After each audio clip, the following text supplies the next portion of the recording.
I'm coming to you with another 3-ring binder special video, and this is going to be one of the more painful introductions I've filmed because indeed I filmed and edited about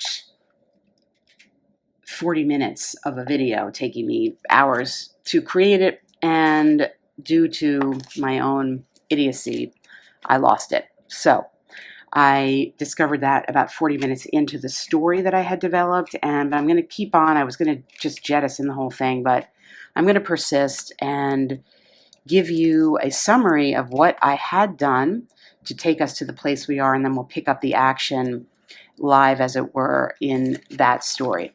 What we're working with here is Maze Rats. This is a fantasy adventure game of exploration, problem solving, and survival. It's a fairly basic and simple game. What is, and I say that, by the way, as a positive, not pejoratively, it's a great system, especially for doing solo RPG work if you are just starting out or are feeling a little uncertain about approaching massive rule sets and the lifting that would entail. My impetus for doing this right now, though I've had this for a while and purchased it on DriveThruRPG, is the release of a very short supplement called Maze Rat, and that provides a little solo tables and information for doing solo work. I will say right up front that I have retyped from that. This is not what it looks like if you purchase it, but I've retyped from that just the basic table that I wanted and one little oracle table. It contains a lot of other information that's descriptive that I just wanted to get this onto one page. So with that release, that was kind of the impetus for my doing the solo Maze Rats. I started the video, the original video, by showing you a worksheet that I created. It was blank at the beginning of the video, but it isn't now. I'm just going to walk you through what I had done. I created this worksheet because having a worksheet can be a useful way of starting out, framing the story, understanding the different pieces and layers to the story and how they will relate. So as you get into, say, an individual character creation, you can tunnel down and lose sight a little bit of the bigger picture. And the bigger picture is often always the narrative picture. And I think a lot of people stumble, and I've done this myself too, in setting out to do some really exciting idea they have about a story and spend a lot of time in character creation, then kind of end up with a highly developed, highly stat-heavy character, and then what? Nothing. You don't know where to go. You don't have any story. It's not situated or located anywhere. So I had created this character sheet to just work out how the pieces were going to fit together and show you how one story could develop, not even starting with the hero. And in fact, at the beginning of the video, this wasn't even filled in. It was just blank. What was filled in was this section, the environments, the domain of the world, if there were any factions. I ended up not rolling up on the factions, and I gave some wilderness attributes, what is known as the wild in the Maze Rats system. I did that first, and we got the first thing we rolled up was divine domain, and we got the word spring, and I said that spring could mean either water in a spring or a mechanical device as a spring. So I wasn't really sure about that. I went to the wilderness and we got the desert as the region. We got a pit, an inn, blighted, and we got a wizard fight going on, and then the word convene. From that, I said, well, the word spring then definitely refers to water because we're in a desert, it's blighted, so the divine domain here is going to be the natural world, resources, bounty, and that is gone right now for some reason. We're in a blighted place. I don't know about the pit, but we're at an inn, and the inn ended up being known as the Moldy Flea. And at this Moldy Flea, where there's a constant party going on, we have a magical apprentice named Gravesworm the Pierced. He is a devotee of the divine, and as such, he's carrying around this magical item. It's a blob of invisible water, and he's a bit of a prankster, a trickster. He likes to demonstrate his magical acumen by making this blob of water appear and reappear, disappear, reappear, and doing so in a blighted world in the middle of a desert at this moldy flea inn is a little bit provocative, and that's kind of his way. But that said, he is the one who is the inciting figure in our story because one of the wizards who was fighting had been his mentor, and he knows that this fight that's going on has to do with this conflict over what's happening to the natural resources. And moreover, he knows that our main character, this is just an NPC, our main character is connected to this wizard in some way. And our main character is going to need to be interceding some way to convene, to have a meeting of the minds between these two wizards, however they are, whatever the discrepancy is between them. And so at the outset of the adventure, Gravesworm the Pierced is approaching our hero at the site, the moldy flea, and asking him to help. And then I got to who was our hero, and I'm getting a sense of Rummage the Wizard here, and we'll go through his completed character sheet. Almost completed character sheet, I should say. Rummage the Wizard, he's level 1. He's got what you would expect in terms of stats for a wizard. Low strength, middle dexterity, high willpower. He is kind of got the standard, I chose a dagger. He comes with a shield and light armor. Light armor to me on a wizard doesn't really make sense, but thematically we'll say perhaps he has cast a lingering spell on his antique clothes that give him a little bit of protection. He's slender, sunburnt, and he tends to trail off a little bit. I think Rummage is a nickname that he's been given over the years because perhaps he's been a wanderer, which accounts for his sunburn. This water skin that he's got on his belt, I think, is very important thematically because it ties into the concept that they are in a desert, that the spring, the water, is the divine element in this land, but it is missing from where they are, and that the apprentice, who he is coming in contact with very soon, whose name I've just forgotten, Gravesworm the Pierced. He is the one who makes the magic trick with a blob of water appearing and reappearing. So there's something going on here with water, and we've got in our backpack grease, a crowbar, a grappling hook, rope, and then this 10-foot pole. And again, the 10-foot pole, conceptually, I'm going to say that this has been somehow tinged with magic such that it can be miniaturized and fit in the backpack, which conceptually is probably some sack within the wizard's robes or something like that. Now, the one thing we haven't done here is the spell.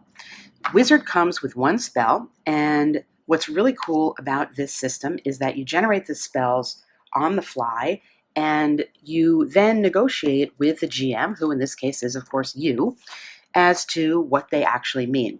So we go to the magic generation section and we roll on this first D8 table. This is going to tell us the formula for the spell. And then once we get that, we will roll up what the words are, and then we'll have some spell concept and we'll talk it through and see what we get. So the first thing we're doing is to roll the D8 to get the form. So it's form number 6. Form of the effect form. That is what our spell is going to be called, I guess. And the other tables are now D100 tables. So the first thing we'll do is we'll roll the form of the spell is 77. That's going to be a storm. Well, that's good. I like that. And we will just make a note of that here. Storm of the, let's see, the effect is going to be 44. Instantaneous. A storm of the instantaneous. I'm glad we don't have to wait. And it's going to be another form. It's not going to be an element. I would have liked an element there, but it's going to be another form. A storm of the instantaneous 79. Strike. strike. What is that? What is a storm of the instantaneous strike? Well, that could be a fancy way of saying, I don't know, a lightning bolt, perhaps. That's a storm. That's an instantaneous strike. Perhaps it goes with the concept of weather here. When I start to get things that align in some way, might send me in the direction that I hadn't thought of before, and in this case, that could send me in a direction to roll on perhaps a weather table. Perhaps weather is one of the kind of inciting elements or narrative devices of the story. You don't always need to start a story with some type of conflict between characters. Oftentimes you're told, oh, have some type of conflict, or the standard lesson of if you're stalling narratively, have someone show up with a gun or something like that. That doesn't always have to be the case. And here we have this constant theme of water, absence of water, perhaps desire for water, worshiping water. And here now we have a wandering wizard whose one spell right now is a storm of the instantaneous strike, which strikes me as something perhaps weather related. Lightning, of course, is a thing that comes to mind, and it would be perhaps a damage spell. We could go in another direction with that. Maybe it's not a damage spell. Maybe it is some type of a healing spell. But I think we're not going to twist that too much. And the first thing that came to my mind was this lightning bolt. Pretty standard, pretty generic, but it has a nice fancy name that's thematic. The question is now, shall we start to set the scene by rolling on weather? I will say a couple things about the weather here as we go to my solo RPG wallet for the weather table. It's clear now that the weather is going to be a character in essence. The environment is going to be an NPC in this story, and this is something that I've talked about across the channel in various videos. I recommend focusing on the environment, be it the physical environment in the form of buildings or the natural environment in the form of the weather and the outcroppings, and giving that environment some personality, some aspect that is beyond just descriptive, because as we live in the real world, we know that our environment has a personality. It impacts what we do and how we live, and so should this be in the stories you're telling. This will give you another place to land with narrative and to go somewhere and to avoid the kind of binary yes-no traps that I talked about where you seem stuck somewhere without a place to go. All right. The weather table here that I'm going to roll on, this comes from Scarlet Heroes, and the first decision is whether it's wet season or dry season. Well, I think pretty clear we're going to say that it is a dry season, and it is a 2d4 table, so it's going to take me a second to get that together. Let us see let's give some sense of what the weather is here. We got a 6 on that, so it is hot and damp. Well, that's not telling us so much, but earlier we indicated that we were in a blighted desert. If the desert is damp, what does that mean? Is there significance there to the damp desert? And now we're going to go to an oracle table in the Maze Rat, which is sort of what I initially was talking about, the impetus for this video. So I did want to show you. It's pretty basic. I think you've probably seen this table or some version of it in many places. Let's give it a look. And again, a reminder that I typed up the material from Maze Rat. It is not presented this way, but I just solidified it boiled it down to what you see here because I didn't need the extraneous material. So we'll focus in on here what is described as a closed question. You could have a roll with advantage if it's more likely to be yes, or disadvantage if it's more likely to be no. So given all things considered, we will roll with advantage here, and that means taking, rather than the 2d6, we're going to do a 3d6 roll, and we will take the two highest numbers on it to get the answer to this question. And the question that we're going to be asking is the dampness in the desert that we just discovered, is that somehow significant narratively? Is this related to the reason that the wizards are fighting, the reason that the Gravesworm the Pierced is seeking out Rummage? Is it related? That's the question. And since we're going to think it's related, we're going to roll with advantage. These d6, we're going to take the two highest numbers, which leaves us with a 7 as an answer, and we get to complications. Well, complications will ensue. What exactly does that mean? Well, generally speaking, a complication means something unexpected. The narrative's going to shift. I don't know how it's going to shift. It could. We haven't even started yet, and already there's a complication. Our expectation was that well, you know what the expectation was, that was forming this story, but now there's a complication. So let's go more to the material from Maze Rat, and we're going to roll for like just this kind of flavor of the complication. So we'll take 2d6 as an action and as a subject to get the direction for what kind of complication, or given the story that I've built, what is the nature of this complication here? So we got a 4 and a 3. So we'll go to the fourth table. It's an intoxicating something, an intoxicating something. 6 and a 2. An intoxicating outlaw is a complication. Well, we are here in an inn. We are perhaps beguiled by one of the revelers in this inn. There's a constant party at the, what was it called? The Moldy Flea. There's a constant party at the Moldy Flea.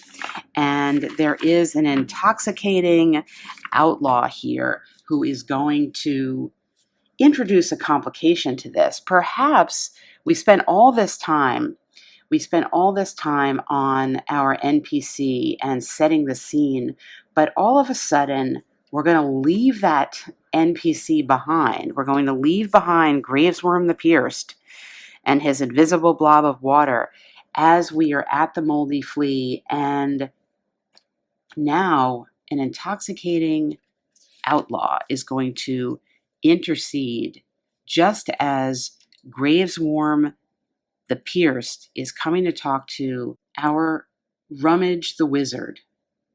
And who is this intoxicating outlaw? Who is she? I'm going to make her a she. Maybe that's too conventional of me, but that's what I'm feeling right now. So let's see, who is this person? Let's start out with a little bit of information about we'll just get her name. We're just going to get her name, and we know she's an outlaw of some sort. So let's see what the options are here for her name. Well, let's just give her a name. Give her a name. Hope we like what we get on the roll of 41, or a 4 and a 1 really. Let's see. That looks like Morgot, the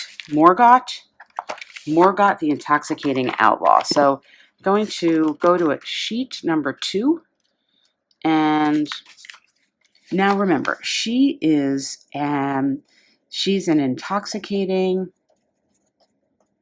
outlaw, and she is a complication of some sort. That is the major focus of what we're doing here. Her name is Morgot,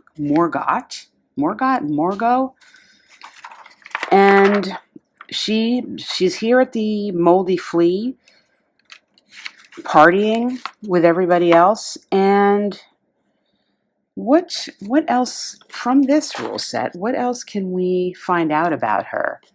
Well, let's see. First of all, we know she's intoxicating. Let's get a physical detail on her.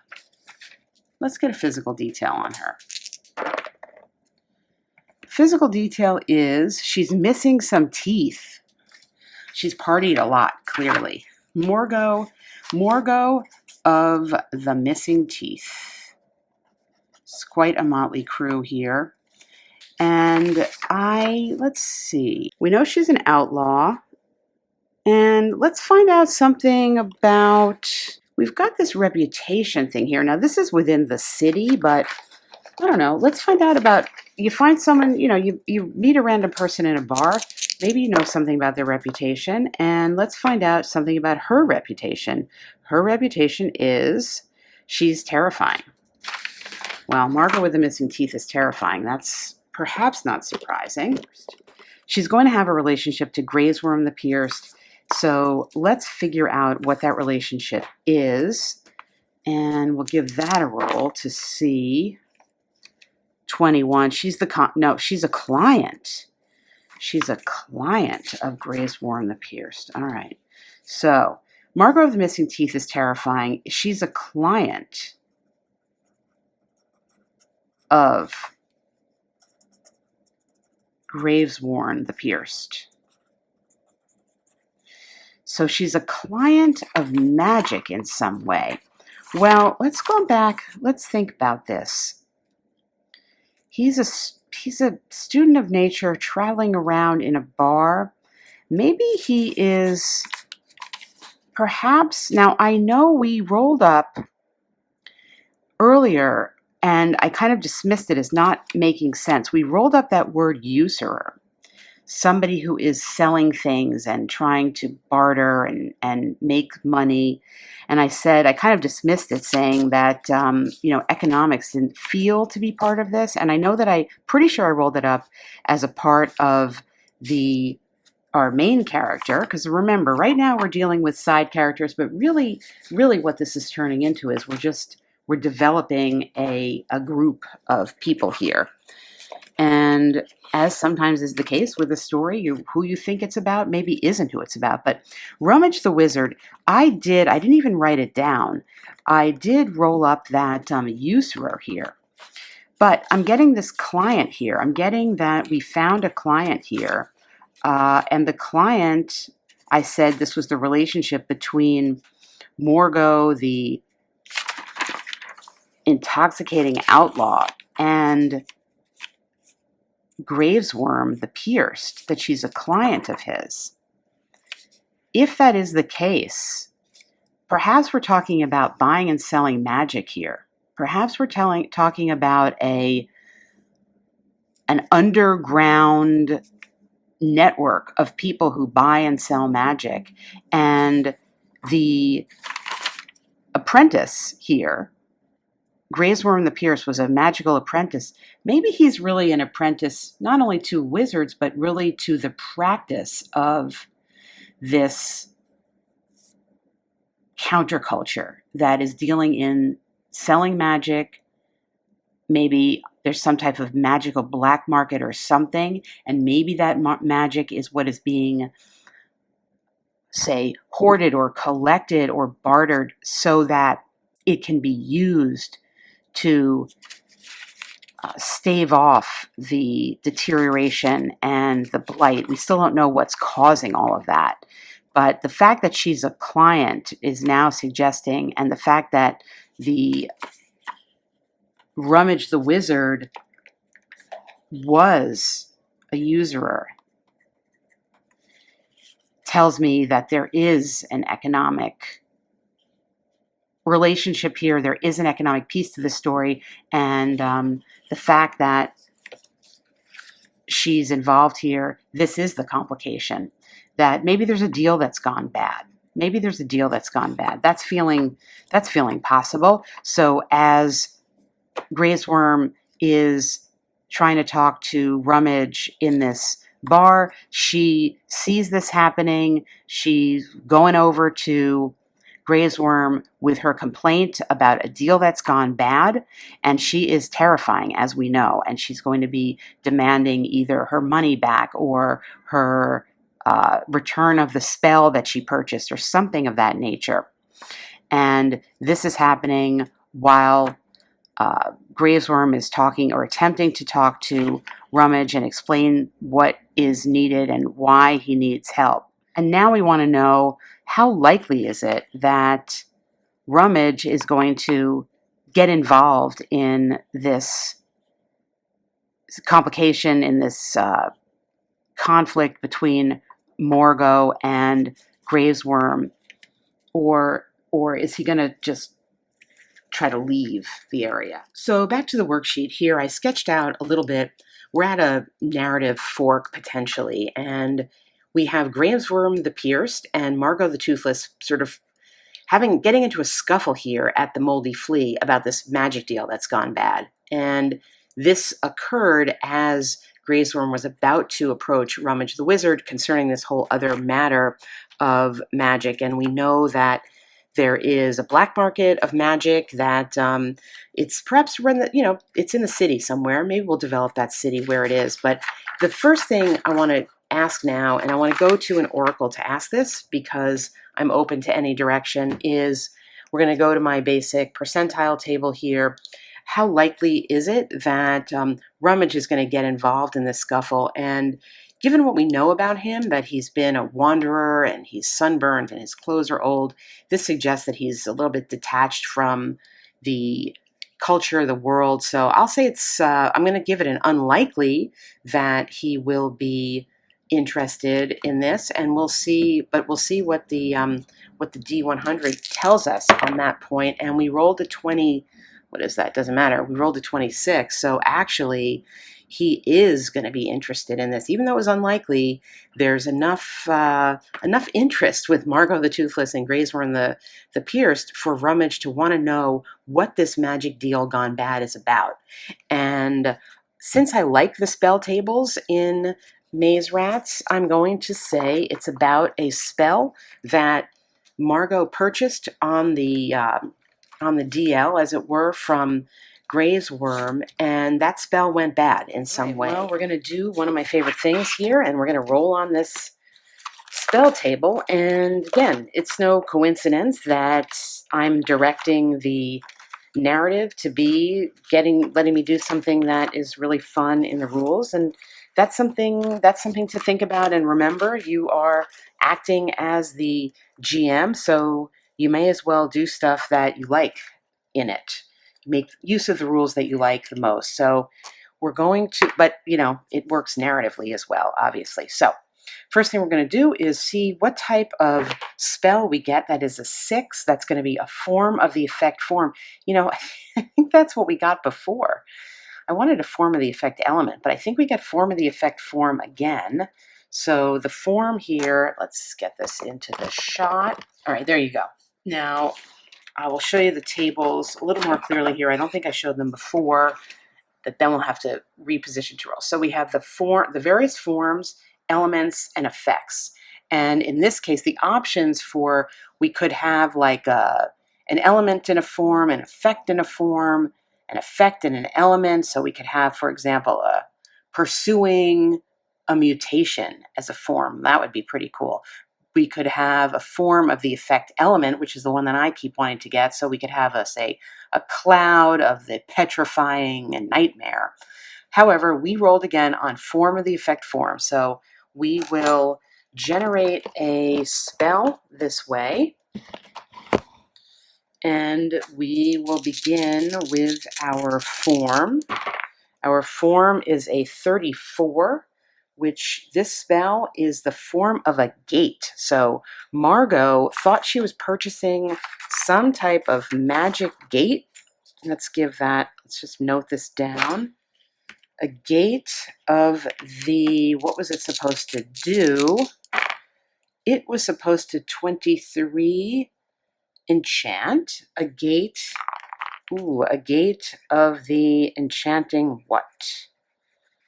She thought she was purchasing a gate of the enchanting 57, which is prism.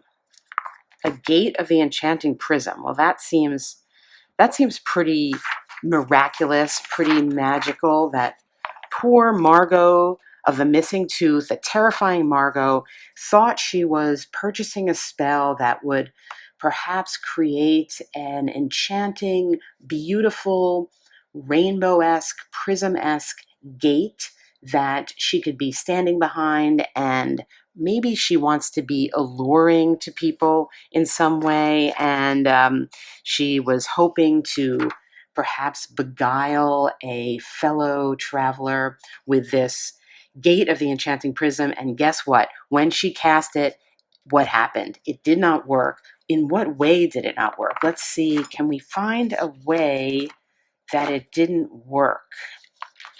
Well, let's see. Is there something here in the rules I can roll on? Let's stick with the spell. Let's stick with the spell thing. Guile someone. She's terrifying and has no teeth, so she needs all the help she can get. However, she did not get help. Ooh, she got a 100. A withering. The effect was withering what? And a 1. Wow.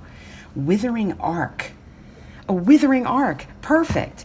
Instead of an enchanting prism, she got a withering arc.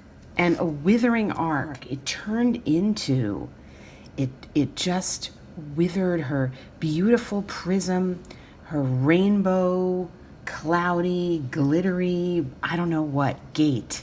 It wasn't a rainbow, it was a gate.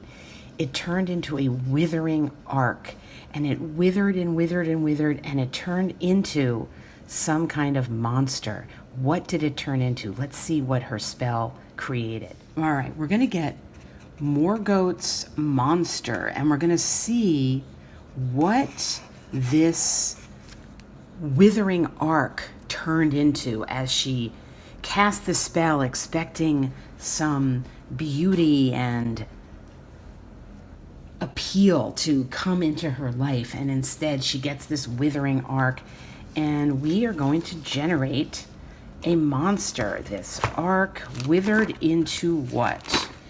There's a great monster generation worksheet here, and we'll say basically the Maze Rats assumes a world where most of the NPCs are human or humanoid. Otherworldly, unnatural, or aberrant creatures should be kept to a minimum to increase their impact on the players and gameplay. This is just a background here. Monsters should be surprising, unique, and present players with an interesting problem to solve. Overcoming a foe. Okay, well, here we go. Creating a monster can be as simple as combining an animal. Let's start with the monster base, where we're going to roll once or roll twice and combine the results. I see. All right. Well, let's just see what we get. Let's just see what we get here. We're going to work this up into something. I don't even know whether we're going to encounter it, but we're certainly going to create it, because that's pretty fun. So we start with a D6, and we will see we got a 6, so that's aquatic. Oh, interesting. It's aquatic. Water theme again. So it's aquatic. All right. It's an aquatic animal here. And we're going to go now to the 2d6 roll. And here's my d6s that I've been using. For the aquatic, we're going to go with 6 and 3. It's a tadpole. Now, so we have tadpole here. For my purposes, I am going to interpret tadpole as meaning something that is generating. It's not fully formed. Maybe it's a baby something. It's not going to be literally a tadpole. That's not the world that I'm living in here. And we are also going to note that if she generated, well, I suppose magic could come anywhere because she's in the middle of a desert here. So would a tadpole appear? But it's magic and it's an aberration, so that's okay. So we have this aquatic something, and let's give it some traits. Roll up. Well, we'll just start rolling. So we're looking here at this table here.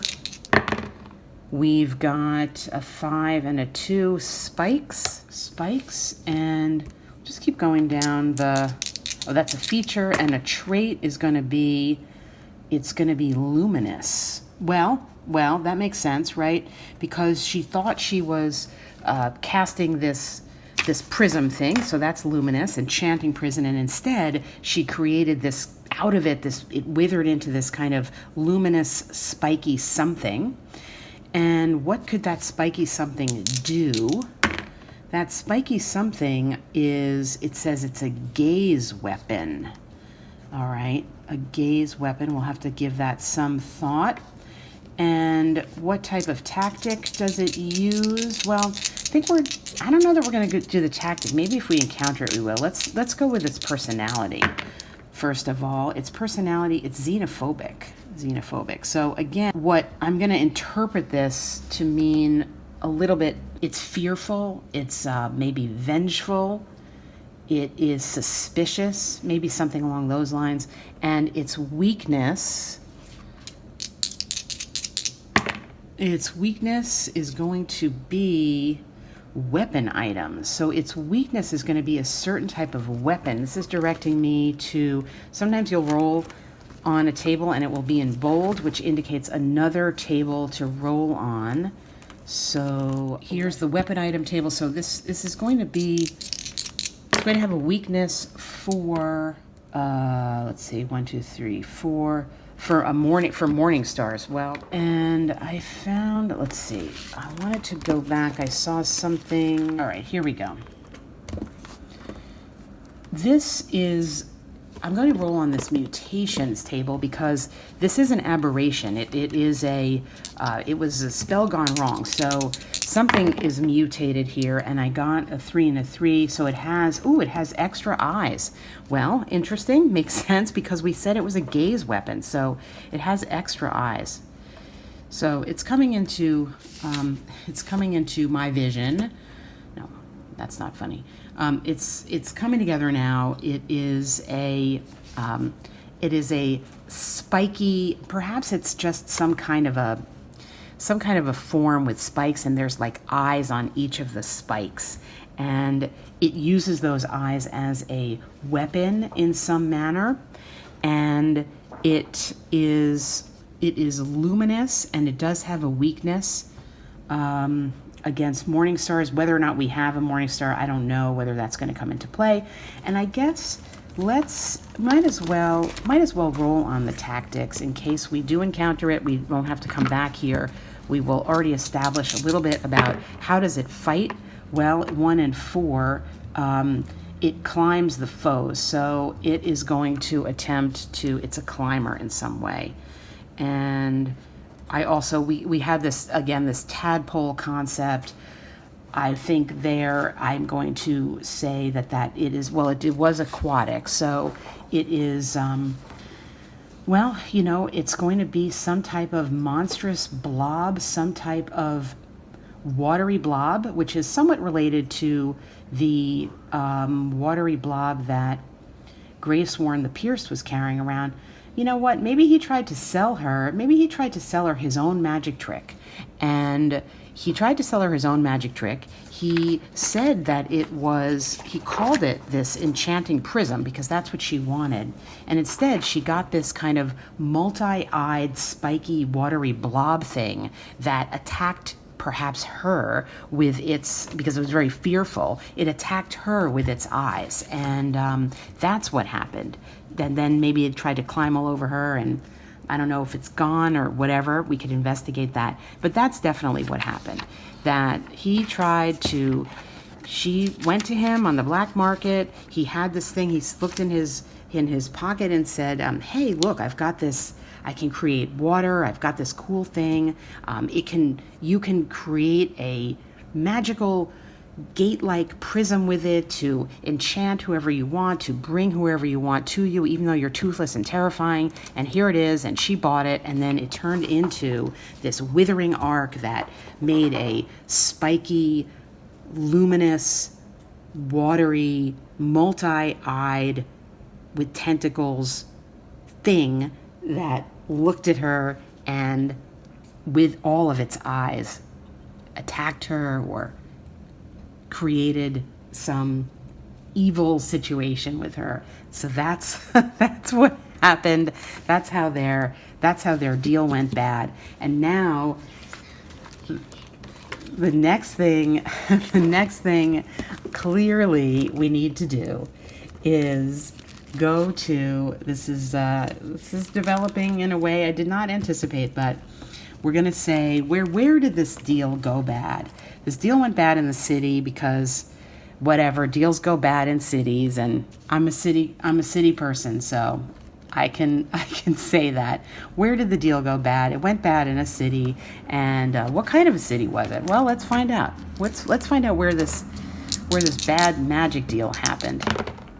Bad magic deal happened in a wizardry city. No, wait, did I get that right? No, a city of trade. Okay, so it was a trading city. So let's not lose track of where we are here. All right, so this is just like too fun, just to keep rolling on this stuff. So let's find out what was going on in the city. We know we have this bad magic deal here, but we've got a city events chart. So let's roll on the city events chart and see what else was going on in the city. 1, 2, 3, 4.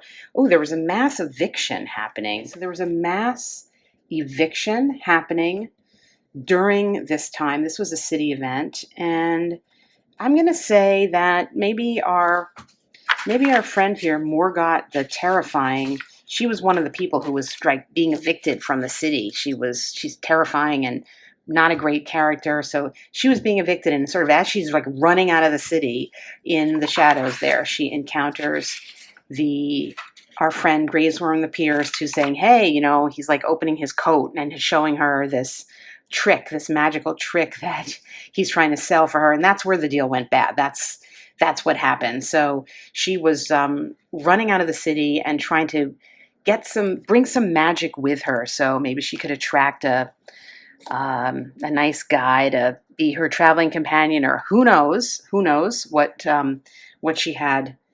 But what he had up his sleeve was this bad magic. So that's what was going on. I see now there's a chart here that says after the party. We know, just swinging back to the Moldy Flea, where all this is unfolding, we know that there's a constant party going on. If we want to shift the action, and frankly, I'm not sure I do, but if we wanted to shift the action to something that's going to happen next, we could go and shift after the party. And since we're doing worksheets here, probably I haven't done a lot of worksheets in my videos, but they can be super useful. The initial scene we have here is at the Moldy Flea, and we've already talked about what's going on there. If we wanted to shift the scene to something else, we have this convenient after the party table that we can adapt to the situation, since we know there's a constant party going on after or at the Moldy Flea. But the other thing we can do is just completely treating this as if it were a piece of written storytelling. We could decide, new chapter, we're going to have either a flashback or a flash forward or something to focus on. We've got the magic deal gone bad between the Morgot and Gravesworm. We have Rummage being interested in it, so he's finding out about it. We could have her telling the story, or to keep, poor Rummage, he's the only one I actually even did stats on. He is just an observer here, really. But we could also, if we wanted to, pick up with Rummage and somehow have him entering the action on Morgot's behalf, say, to try to interact with this NPC to get it back. We also have this creature here. Probably going to stick with the creature, but this multi-eyed, luminous, spiky creature. So we're going to call that Morgot's monster. And we will say that he could be around. Well, let's do a couple things. Because I want to show you how you can really develop branching narrative to go back to. We think we're going to probably leave the Moldy Flea, but I want to leave us in a place where if we came back to it, we would have some direction. And since there is this table after the party, I'm going to roll on it. It's right here. We're going to roll on that and just write that down. We're not going to, no matter what it is, we're not going to follow it, but we're going to have it there, 1 and 5. And so after the party, it says cursed. So this is going to be noted down on our worksheet, that if we wanted to pick up the action and follow this, perhaps, well, maybe we will follow it because we're gonna have Rummage. We got a little party developing here with Rummage, Morgot, and Gravesworm. Gravesworm. They, if they're leaving the Moldy Flea, say in search of back to that whole wizard thing, they're leaving with a curse. And what that would mean thematically is perhaps if we encountered something, we would take more of a negative benefit. We would roll with disadvantage to bring it back into the mechanics of the game. We would roll with disadvantage, meaning we would roll 3d6 and take the two worst responses or the two worst numbers. That's rolling with disadvantage in this game. So that I take it back. We're gonna note that down for moving forward. Morgot's monster here is where I think possibly I could go with an oracle, because I could say, what is the chance that Morgot's monster is going to be lurking outside the Moldy Flea when we leave? How about that? What is the chance Morgot's monster is going to be lurking outside if our little party that's developing here is leaving the Moldy Flea, and Morgot and Gravesworm are still kind of fighting about this bad deal, but Rummage the Wizard is going to persuade them to mend their ways enough to let him follow through on what Gravesworm has asked him, which is to go seek this other wizard.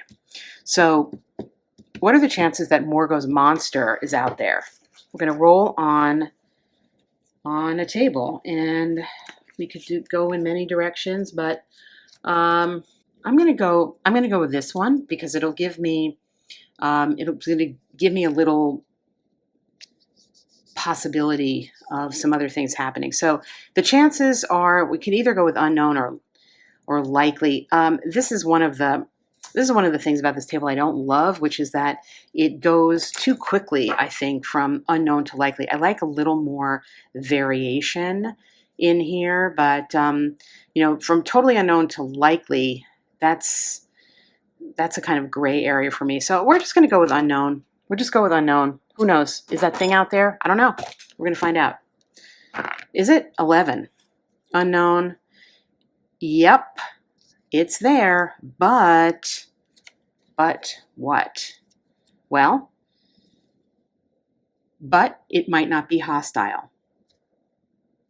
But it may not attack Morgot anymore. It may attack someone else. But it could be damaged or further corrupted.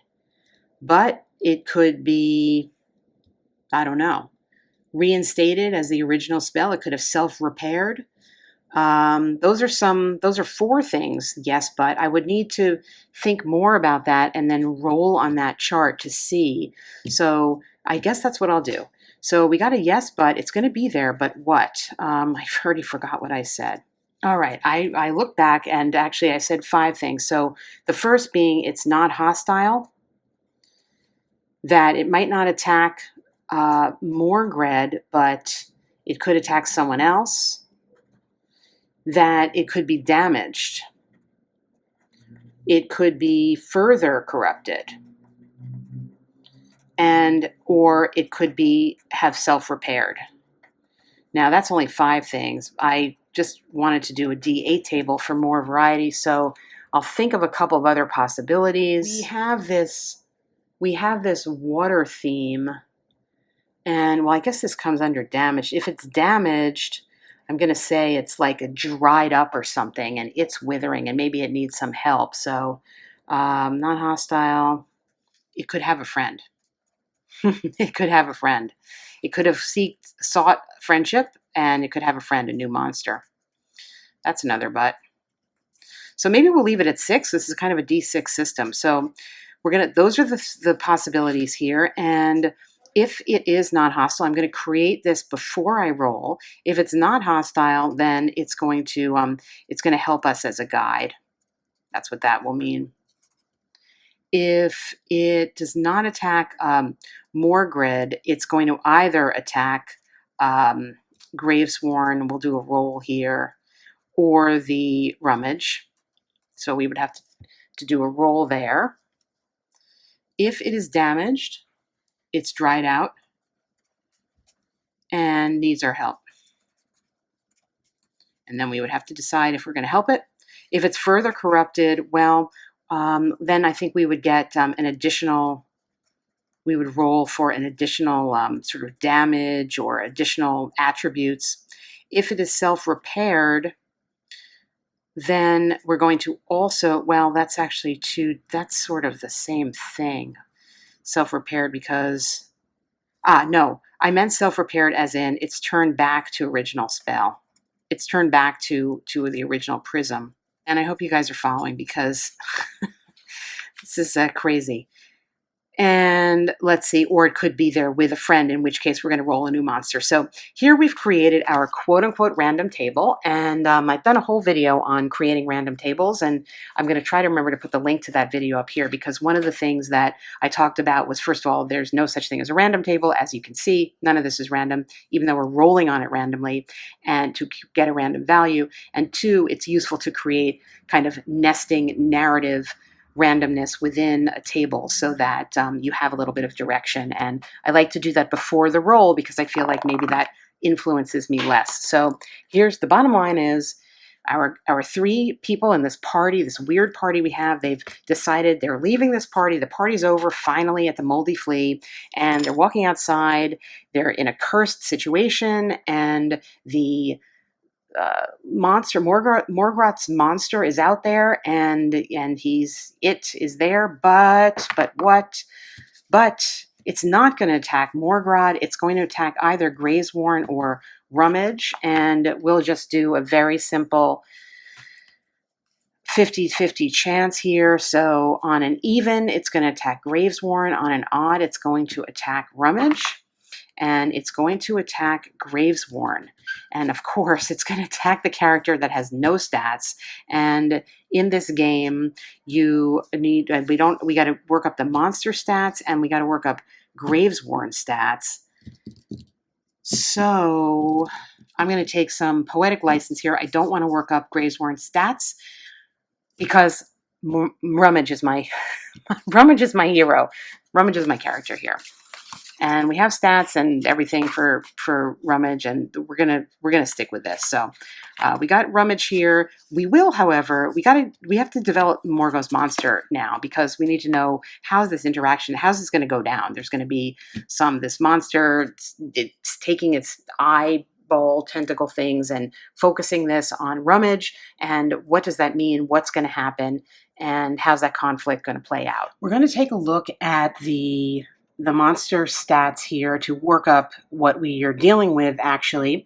And the first option is its health. Weak, typical, tough, hulking, or colossal. Obviously, this is all the GM discretion here. I think we're just going to go with typical on this. I think when I'm not sure, I'll go with something that's more or less average or random. So its health is going to be, it's going to be typical health and unarmored, I think, for what we've described it as. That makes sense. I mean, it doesn't seem to me to be armored. So we will have an unarmored, so that's going to be a 6 armor. And attack bonus. Now this is where, well, untrained, trained, dangerous.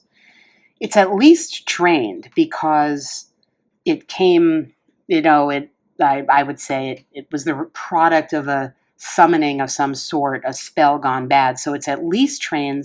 It's probably dangerous.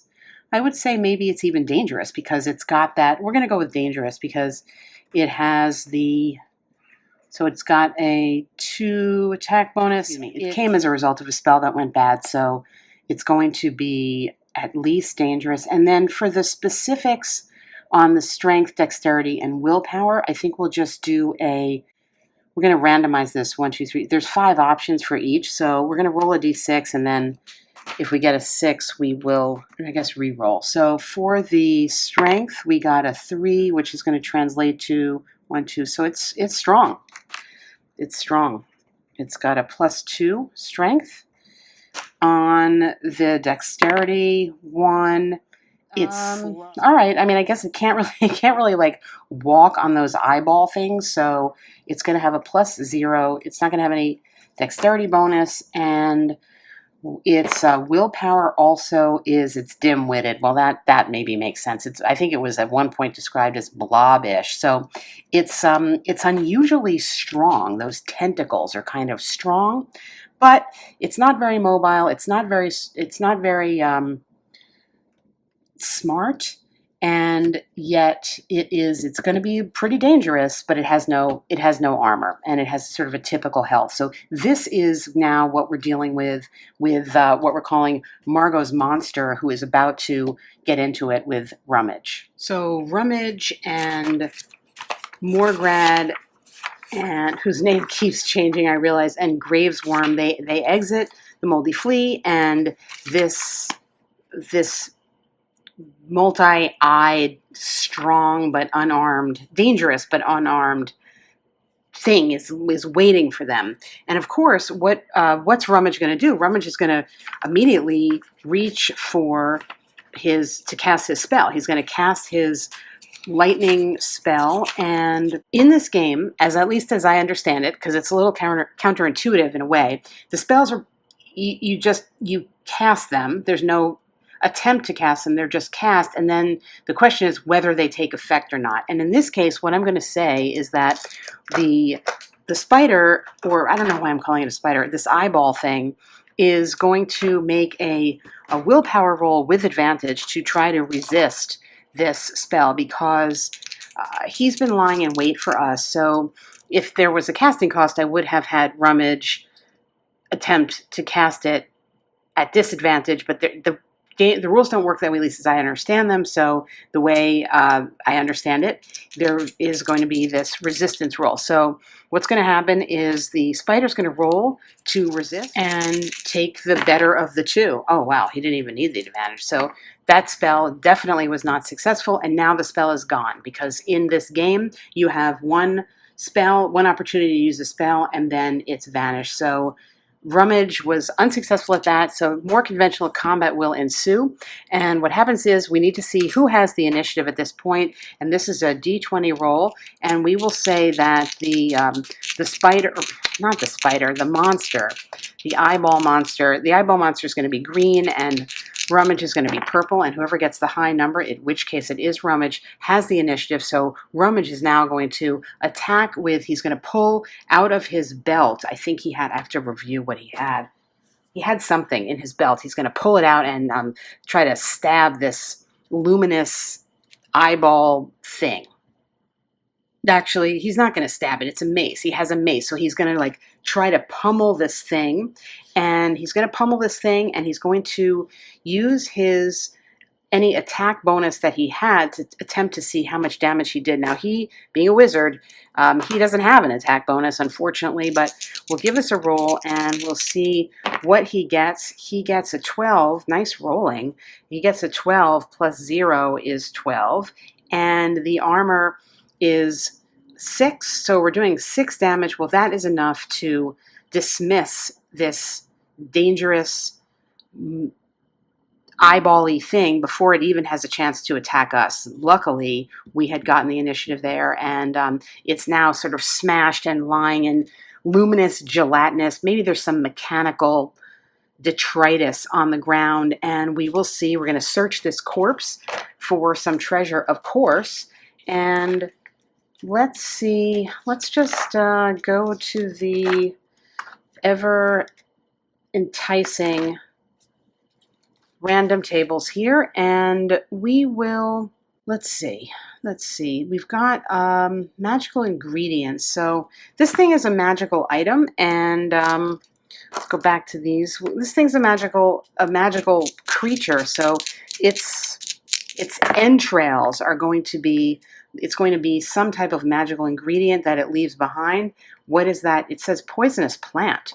Interesting. And there's a poisonous plant table, as indicated by the bold. So we'll find the poisonous plant table and roll on that to see somehow this eyeball table. Here we go. And let's see, what did we get? We got oleander. It's leaving behind, it's an oleander organic material, and I'm going to look up that and see what that means. A quick search has told me that oleander is just a poisonous plant, kind of has a flower thing that's pretty.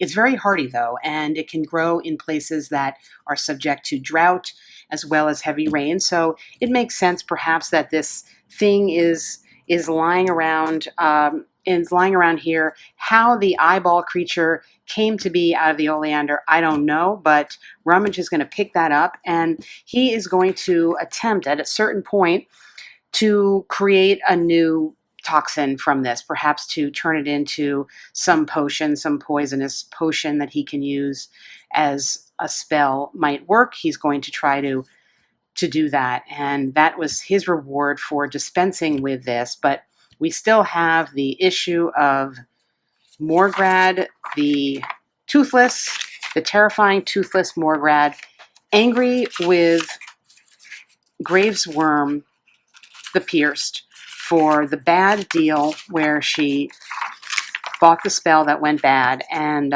ultimately the spell that went bad was transformed into a potential spell or potion ingredient for Rummage the Wizard as they set off now to, well, they have many different options, but basically what they're going to do is they're going to try to find the two wizards who were fighting and intercede to fulfill the original stated goal here before things kind of went crazy of why the land that they're in is being subjected to these droughts, why the divine water, the spring from which this world has sprung, is dried up and is under threat.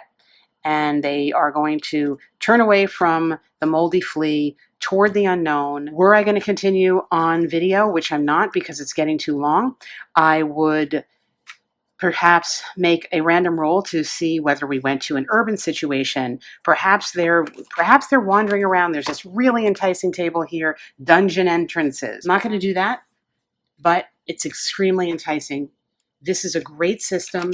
I started the video by saying that I plan to do this video on Maze Rats, which I've had for a while because there was this little solo supplement, Maze Rat, released. I didn't even really use, I just used this one. It's really just boils down to sort of one table and this pretty common yes or no oracle that I did not even remember to roll on because I forgot it was there, and an NPC reaction table, which is also present in the main rules. This works wonderfully for solo adventuring. As you can see, the presence of the tables allows for a lot of narrative development. Zany things happened. If you can piece them together with story, you are good to go. This has been really enjoyable to play. I am only sorry that I've had it for so long without really taking it out and fiddling around with it. It certainly is, I highly recommend it, especially if you're looking for, if you haven't really done this type of RPGing before, this type of on-the-fly interactive storytelling using RPG rule sets, as I like to call it. I recommend looking at Maze Rats as a place to start. It has a creative bent and a simplicity of execution that makes it really easy to get into, really easy to generate a story from, particularly if you use some kind of worksheets like this that will help you maintain the relationship between your specific character, the larger environment, and perhaps some NPCs that come along. And as you saw from the beginning of this video, I started with the NPCs and it really branched out from there.